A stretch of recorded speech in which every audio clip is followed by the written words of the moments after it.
ರಾಂಪುರ ಅನ್ನೋ ಕಾಡಲ್ಲಿ ಒಂದು ಭಯಂಕರವಾದ ಶೇರ್ ಜೀವಿಸುತ್ತಿತ್ತು. ಅದು ಅದರ ಕಾಡಿನ ಜಂತುಗಳನ್ನೇ ತಿನ್ನುತ್ತಾ ಇತ್ತು. ಅದರ ಈ ನಡವಳಿಕೆಯನ್ನು ನೋಡಿ ಜಂತುಗಳೆಲ್ಲ ತುಂಬಾನೇ ಕಷ್ಟಪಡ್ತಿದ್ವು.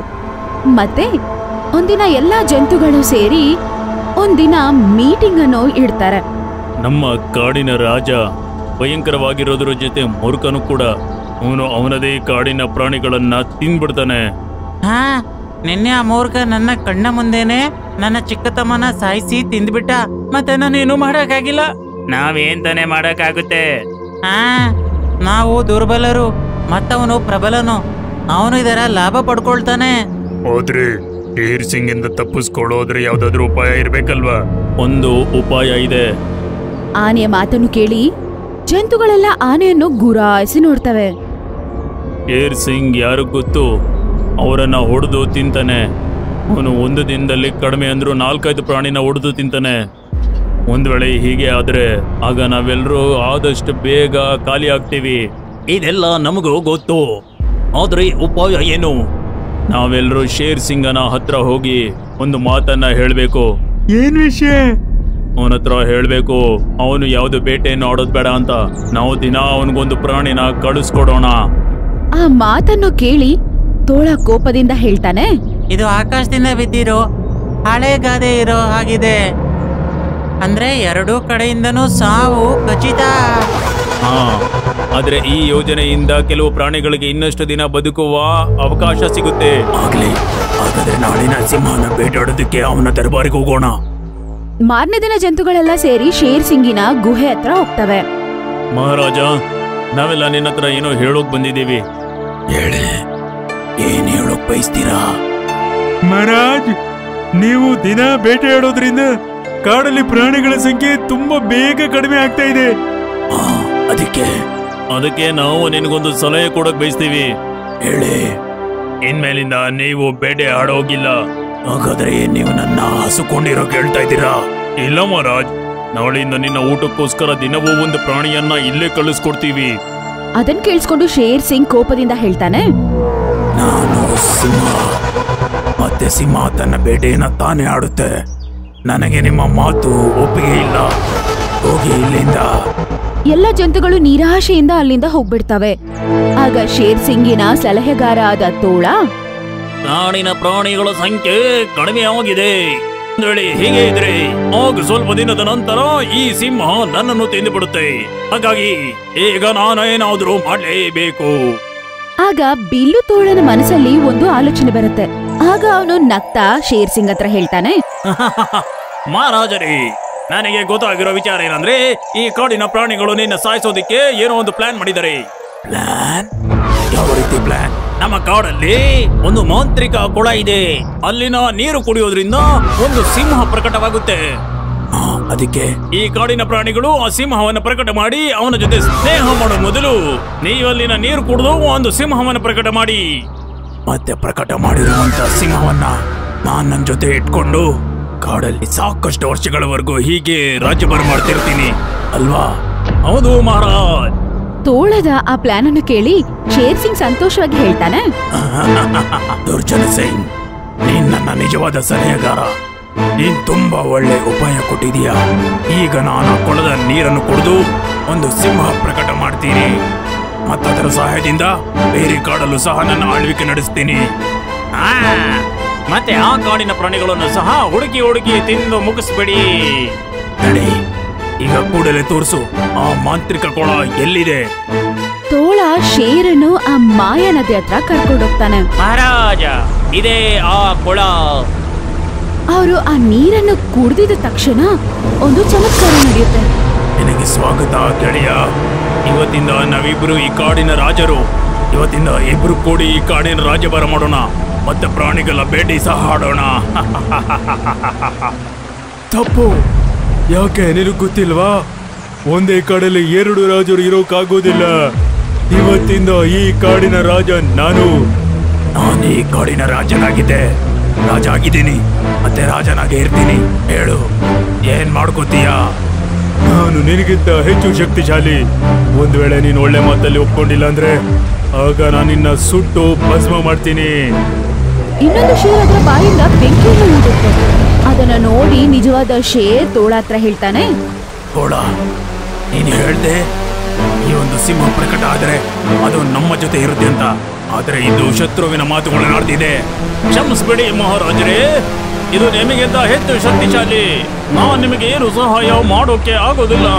ತೋಳ, ಇವನಿಗೆ ಹೇಳ್ಬಿಡು ಇಲ್ಲಿಂದ ಹೋಗ್ಬಿಡೋಕೆ, ಇಲ್ಲ ಅಂದ್ರೆ ಇವನ್ನ ಇಲ್ಲೇ ಮುಗಿಸ್ಬಿಡ್ತೀನಿ. ಇಲ್ಲಿಂದ ಹೋಗೋದೇ ಒಳ್ಳೇದಂತ ಯೋಚನೆ ಮಾಡಿ ಶೇರ್ ಸಿಂಗ್ ಅಲ್ಲಿಂದ ಪಕ್ಕದ ಕಾಡಿಗೆ ಹೋಗ್ಬಿಡ್ತಾನೆ. ತೋಳ, ಇವತ್ತಿನ ನೀನೇ ನಮ್ಮ ಮಂತ್ರಿ.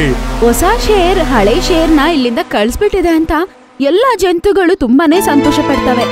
ಮತ್ತೆ ತೋಳಗೆ ಎಲ್ಲರೂ ಧನ್ಯವಾದಗಳನ್ನ ತಿಳಿಸ್ತಾರೆ. ಅರೆ ಅಣ್ಣ, ತೋಳದ ಬುದ್ಧಿವಂತಿಕೆಯಿಂದ ನಮಗೆ ಮೂರ್ಖ ಸಿಂಹದಿಂದ ಸ್ವತಂತ್ರ ಸಿಕ್ಕಿದೆ. ತೋಳ, ನಿನಗೆ ಧನ್ಯವಾದ. ಹೊಸ ರಾಜ ಕಾಡೊಳಗಡೆ ಬರೋವರೆಗೂ ಎಲ್ಲ ಚೆನ್ನಾಗೇ ಇತ್ತು. ಒಂದಿನ ಆ ರಾಜ ಕಾಡಲ್ಲಿ ನಡ್ಕೊಂಡ್ ಬರ್ತಿರ್ತಾನೆ. ಆಗ ಅವನು ಒಂದು ಜಿಂಕೆಯನ್ನು ನೋಡ್ತಾನೆ. ನಾನು ಈ ಕಾಡಿನ ರಾಜ, ಏನ್ ಬೇಕಾದ್ರೂ ಮಾಡ್ಬೋದು. ನಾರಿ ಜಿಂಕೆನ ಹೊಡೆದು ತಿನ್ನಲು ಸಹ ಬಹುದು. ಹಂಗಂತ ಹೇಳಿ ಅವನು ಜಿಂಕೆಯನ್ನು ಸಾಯಿಸ್ಬಿಡ್ತಾನೆ. ಆಮೇಲೆ ಅದರ ಮಾಂಸವನ್ನು ತಿಂತಾನೆ. ಎಷ್ಟೊಂದು ಸ್ವಾದಿಷ್ಟವಾದ ಮಾಂಸ. ಇವತ್ತಿಂದ ದಿನ ನಾನು 50 ಪ್ರಾಣಿಗಳನ್ನ ಕೊಂದು ತಿಂತೀನಿ. ಅವತ್ತಿಂದ ಆ ರಾಜ 10-20 ಜಂತುಗಳನ್ನು ಸಾಯಿಸಿ ಅವನು ತಿಂತಾ ಇದ್ದ. ಇದೊಂದು ದೊಡ್ಡ ಪ್ರಶ್ನೆ ಆಗ್ಬಿಡುತ್ತೆ ಅವ್ರಿಗೆ. ಅದರಿಂದ ಅವರು ಒಂದಿನ ಮೀಟಿಂಗ್ ಅನ್ನು ಮತ್ತೆ ಹಾಕ್ತಾರೆ. ನೋಡಿ ಅಣ್ಣ ತಮ್ಮಂದ್ರ, ಇವನಿಗಿಂತ ಒಳ್ಳೆಯವನು ಆ ಸಿಂಹನೇ ಆಗಿದೆ. ಅವನು ದಿನದಲ್ಲಿ 4-5 ಪ್ರಾಣಿಗಳನ್ನ ಕೊಲ್ತಿದ್ದ. ಆದ್ರೆ ಈ ಸಿಂಹ ಅಂತೂ ದಿನದಲ್ಲಿ 20-25 ಪ್ರಾಣಿಗಳನ್ನ ಕೊಂದು ತಿಂತಾ ಇದ್ದಾನೆ. ಈ ತೋಳ ನಮ್ಮನ್ನ ಇನ್ನೂ ಸಮಸ್ಯೆಗೆ ಸಿಕ್ಕಾಕಿಸ್ಬಿಡ್ತು. ನನಗೇನು ಗೊತ್ತಿತ್ತು ಈ ಸಿಂಹ ಇಷ್ಟೊಂದು ಭಯಂಕರವಾಗಿರುತ್ತೆ ಅಂತ. ನಾನು ಇದನ್ನೆಲ್ಲ ನಿಮ್ಮ ಸಹಾಯಕ್ಕೋಸ್ಕರವಾಗಿಯೇ ಮಾಡಿದ್ದು. ನಾನು ನಿನ್ನ ಮಾತುಗಳನ್ನ ತಿರಸ್ಕರಿಸ್ತೀನಿ. ಆದ್ರೆ ಇದು ಯೋಚನೆ ಮಾಡುವಂತ ಸಮಯ. ಈಗ ಈ ಸಂಕಟದಿಂದ ಹೀಗೆ ತಪ್ಪಿಸ್ಕೊಳ್ಳೋದು ಅನ್ನೋದು. ನಾವೆಲ್ಲ ಸೇರಿ ಇದನ್ನ ಹೊಡೆದು ಓಡಿಸ್ಬೋದಾ? ಇಲ್ಲ, ಈ ಸಿಂಹ ಬೆಂಕಿಯನ್ನ ಉಗುಳುತ್ತೆ. ಒಂದ್ ವೇಳೆ ನಾವೇನಾದ್ರೂ ಹೋರಾಡಿದ್ರೆ ಆಗಿದ್ದು ನಮ್ಮನ್ನೆಲ್ಲ ಸುಟ್ಟು ಬೂದಿ ಮಾಡ್ಬಿಡುತ್ತೆ. ಈಗ ನಾವೇನ್ ಮಾಡೋದು? ಈ ಸಿಂಹವನ್ನು ನಾವು ಮಾಂತ್ರಿಕ ಕುಳದಿಂದ ತಂದದ್ದು. ಮತ್ತೆ ಇದನ್ನ ಮುಗಿಸುವಂತ ಉಪಾಯ ಆ ಕುಳನೇ ಕೊಡಬಹುದು. ಏನಾದ್ರ ಅರ್ಥ? ನಾವೆಲ್ಲ ಸೇರ್ಕೊಂಡು ಇದನ್ನ ಮುಗಿಸುವಂತ ಉಪಾಯ ಆ ಮಾಂತ್ರಿಕ ಕುಳದ ಹತ್ರನೇ ಕೇಳೋಣ. ಅದು ನಮಗೆ ಸಹಾಯ ಮಾಡುತ್ತಾ? ಅದು ಅಂತಿಂತ ಕುಳವಲ್ಲೋ, ಆ ಕುಳ ದೇವತೆ. ಅದು ನಮಗೆ ಖಂಡಿತ ಸಹಾಯ ಮಾಡುತ್ತೆ. ಬಿಲ್ಲು ಎಲ್ಲ ಜಂತುಗಳನ್ನು ಕರ್ಕೊಂಡು ಆ ನದಿಯ ಬಳಿ ಹೋಗ್ತಾನೆ. ಈ ಮಾಂತ್ರಿಕ ಕುಳದ ದೇವತೆ, ನಮಗೆ ಸಹಾಯ ಮಾಡಿ. ನಾವು ನಿಮ್ಮ ಚರಣಕ್ಕೆ ಬಂದಿದ್ದೀವಿ ಪ್ರಭು, ನಮಗೆ ಸಹಾಯ ಮಾಡಿ. ಪ್ರಕಟವಾಗಿ ಪ್ರಭು, ಪ್ರಕಟವಾಗಿ. ಆಯುಷ್ಮಾನ್ ಭವ. ಪ್ರಭು, ನಾವೊಂದು ಸಮಸ್ಯೆಗೆ ಪರಿಹಾರ ಹುಡ್ಕೋಕೆ ಇಲ್ಲಿ ಬಂದಿದ್ದೀವಿ. ಆದ್ರೆ ನಾವು ಸಿಕ್ಕಾಕೊಂಡ್ಬಿಟ್ಟಿದ್ದೀವಿ. ಸಿಕ್ಕಾಕೊಂಡಿದ್ದೀರು? ಏನಾಯ್ತು ನನ್ನ ಹತ್ರ ಹೇಳಿ. ಆಗ ಎಲ್ಲಾ ಜಂತುಗಳು ಅಲ್ಲಿ ನಡೆದ ಎಲ್ಲಾ ವಿಷಯಗಳ ಬಗ್ಗೆ ಆ ರಾಜನ ಹತ್ರ ಹೇಳ್ತಾರೆ. ಸರಿ, ಕುರಿಯನ್ನ ಹೊರಗೆ ತೆಗೆಯುವ ನೆಪದಲ್ಲಿ ಒಂಟೆ ಹೊರಗೆ ಬಂದಿದೆ. ಹೌದು ಪ್ರಭು, ಈಗ ನೀವೇ ನಮಗೆ ಸಹಾಯ ಮಾಡಬೇಕು. ನಾನು ನಿಮಗೆ ಖಂಡಿತ ಸಹಾಯ ಮಾಡ್ತೀನಿ. ಆಗ ನದಿ ದೇವರು ಆ ಜಂತುವನ್ನ ಹೆಂಗ್ ಸಾಯಿಸ್ಬೇಕು ಅಂತ ಹೇಳ್ತಾನೆ. ಬೆಂಕಿಯನ್ನು ಉಗುಳುವ ಸಿಂಹ ನನ್ನ ಮಾಂತ್ರಿಕ ಕೊಳದಿಂದ ಬಂದಿದೆ. ಹುಟ್ಟಿದಾಗ ಅದರ ಮೃತ್ಯು ಸಹ ನನ್ನ ಮಾಂತ್ರಿಕ ಕೊಳದಿಂದನೇ ಆಗುತ್ತೆ. ಅದನ್ನ ಒಡೆಯುವಂತ ಉಪಾಯ ಹೇಳಿ ಪ್ರಭು. ಯಾವಾಗ ಆ ಸಿಂಹ ಬಾಯಿಯಿಂದ ಬೆಂಕಿ ಉಗುಳುತ್ತೋ ಆಗ ನೀವು ನನ್ನ ಕೊಳದ ನೀರನ್ನು ಅದರ ಮೇಲೆ ಹಾಕಿ. ನೀರು ಹಾಕ್ತಿದ್ದಂತೆ ಸಿಂಹ ತಾನಾಗಿ ಸುತ್ತೋಗುತ್ತೆ. ನಿಮಗೆ ತುಂಬ ತುಂಬ ಧನ್ಯವಾದ ಪ್ರಭು. ಕಲ್ಯಾಣ ಮಸ್ತು. ಆ ಆನೆ ಅಣ್ಣ, ನೀವು ನಿಮ್ಮ ಸೊಂಡಲ್ಲಿ ನೀರನ್ನು ತುಂಬಿಸ್ಕೊಂಡು ಆ ಶತ್ರುವನ್ನ ಮುಗಿಸ್ಬಿಡಿ. ಇಲ್ಲ, ಇದು ತುಂಬಾ ಅಪಾಯ.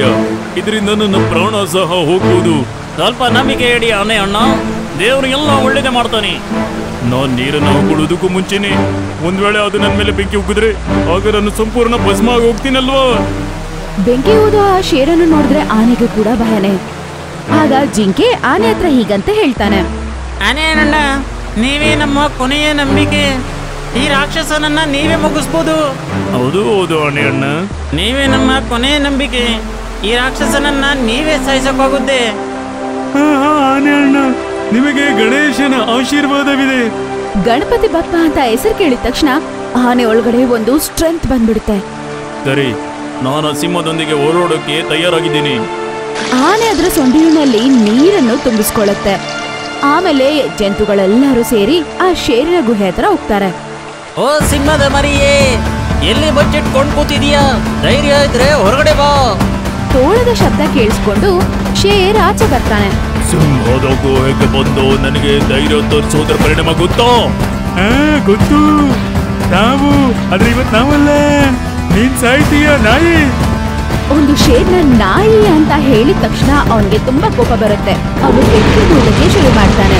ಆಗ ತಕ್ಷಣ ಆನೆ ಅದರ ಬಾಯಿಂದ ನೀರನ್ನು ಊದಕ್ಕೆ ಶುರು ಮಾಡುತ್ತೆ. ಆ ಬೆಂಕಿ ಎಲ್ಲ ಆಗ ಮಾಯ ಆಗ್ಬಿಡುತ್ತೆ. ನೀನ್ ಏನ್ ಮಾಡ್ದೆ? ಬೆಂಕಿ ಊದು ಆ ಶೇರ್ ಮಾಯ ಆಗಿದ ತಕ್ಷಣ ಎಲ್ಲರಿಗೂ ಆಗ ಸ್ವಲ್ಪ ಸಮಾಧಾನ ಆಗುತ್ತೆ. ಆಮೇಲೆ ಸಂತೋಷ ಪಡ್ತಾರೆ. ಎಳೆ ಆನೆ ಅಣ್ಣನಿಗೆ ಜೈ, ಎಳೆ ಕುಳದ ದೇವತೆಗೆ ಜೈ. ಬೆಂಕಿ ಊದು ಆ ಶೇರಿಂದ ಬಿಡುಗಡೆ ಸಿಕ್ಕಿದ ತಕ್ಷಣ ಜಂತುಗಳೆಲ್ಲ ತುಂಬಾ ಸಂತೋಷ ಪಡ್ತವೆ. ಆ ದಿನದಿಂದ ಎಲ್ಲ ಜಂತುಗಳು ಸೇರಿ ತುಂಬಾ ಸಂತೋಷವಾಗಿ ಜೀವನ ಸಾಗಿಸ್ತವೆ. ನಿಮ್ಗೆ ನಮ್ಮ ವಿಡಿಯೋ ಇಷ್ಟ ಆಗಿದ್ರೆ ಕೂಡಲೇ ನಮ್ಮ ಚಾನೆಲ್ ಅನ್ನ ಸಬ್ಸ್ಕ್ರೈಬ್ ಮಾಡಿ. ಮತ್ತೆ ವಿಡಿಯೋನ ಲೈಕ್ ಮತ್ತೆ ಶೇರ್ ಮಾಡೋದನ್ನ ಮರಿಬೇಡಿ. ಧನ್ಯವಾದ.